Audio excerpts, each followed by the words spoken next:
Hello, fellow Photoshoppers. It is I, Mark Elmo Ellis, with another great video tutorial from PhotoshopTrainingForum.com, where we show you how to clearly and concisely use Adobe Photoshop.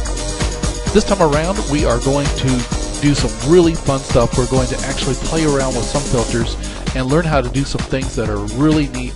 This is one of those parts of Photoshop where it really gets fun, and we'll think you will enjoy it. So this is a little bit on filters and how they can help you transform a picture in a matter of seconds.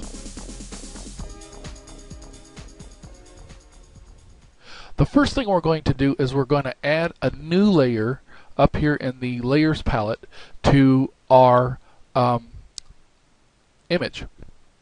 And if you don't have your layers palette open, once again, the way you do that is you go up to Window, and then you go up to drag it down to Layers, and click on the Layers, or you can just hit F7, and there you go. F7's easy. Shortcuts.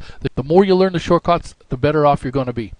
Okay, now we're going to create a new layer for this image because we're going to put our special effect, which is up here in the filters category.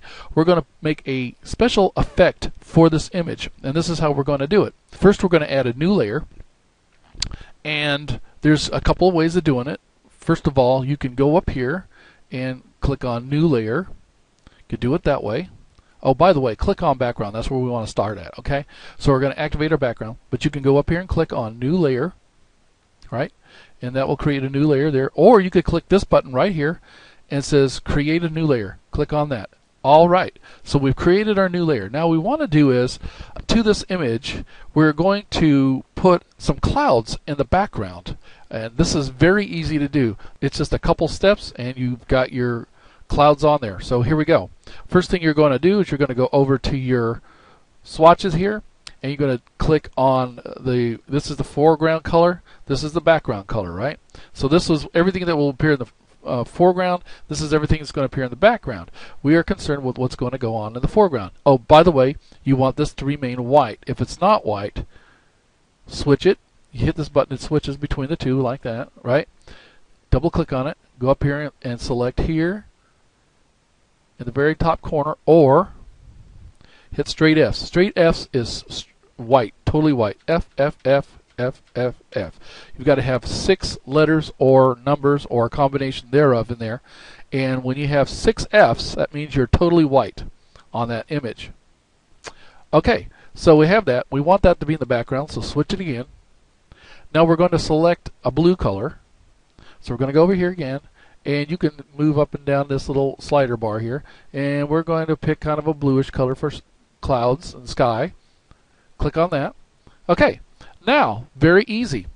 What we're going to do is we're going to add clouds to this. And how are we going to do that? We're going to go up to Filter, and going to slide down to here to where it says Render, and you'll see right here it says Clouds. Click on that.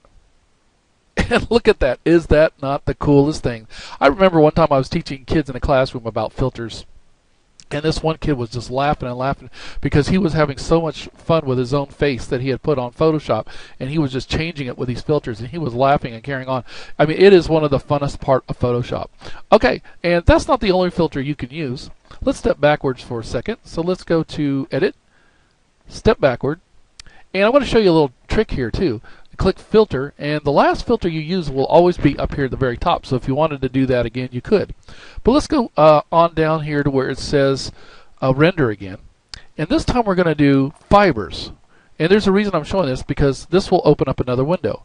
However, before we can use this other filter known as Fibers here, we have to do one thing. It's a little bit different than the last one.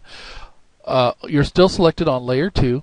Just take your paint bucket here under the Gradient tool. Click Paint Bucket, and now make sure you're on this layer, because if you do it on this layer, look what's going to happen, right? And that's filling up that layer, but you want to be able to have it on another layer. You can get rid of it if you don't like the way this looks on your picture, right? So step backward. Let's go. Make sure it's clicked on here. Now you can easily fill up the whole background. You have to have some color in order to use some of these filters. Okay, so we're going to go up to Filter, Render, Fibers. Look at that. You've got fibers on there, and you can adjust the coarseness of them and the strength and all that stuff, and then hit OK when you're ready. And look what it did. That is really simple and easy. This just shows you the power of using these filters up there. We're going to do one more, and this is really cool. Now we're going to step backward a couple times here. Okay, we're back to our plain background. And this time we're going to make it a black background. So click on the swatch again. Click on the darkest color you can find down here, which is straight zeros is pure black. So if you got 6 zeros down there in this thing, it's going to be perfectly black, or you can go down here and just select in the corners best you can and hit OK. That's close enough for jazz. Now we are going to drop the color black into the background, layer 2. All right, now we have a background. Now, black background. Now we're going to appear to filter, and we're now going to back to our render, and this time we're going to pick lens flare. This is a really cool effect. I love this one. Okay, we are now going to put a lens flare, and you can pick what kind of, let's act like you're a movie star getting your picture taken, right? So you can have any kind of lens flare you want from different types of cameras here, right?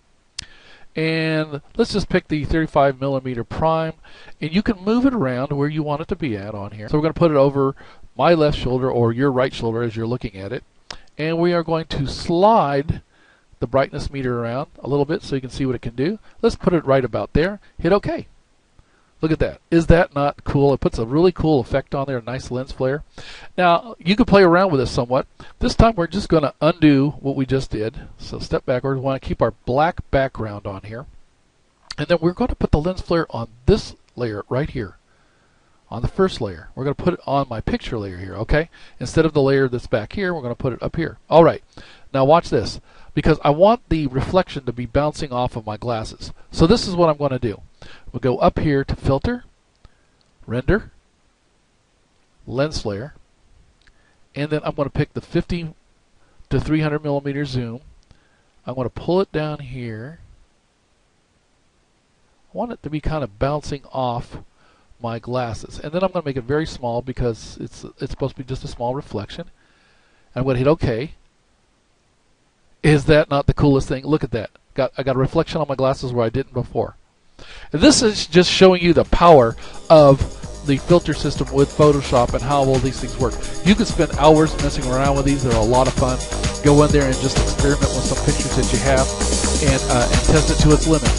Once again, this has been Mark Elmo Ellis with PhotoshopTrainingForum.com, where we teach you how to clearly and concisely use Adobe Photoshop. God bless and have a great day.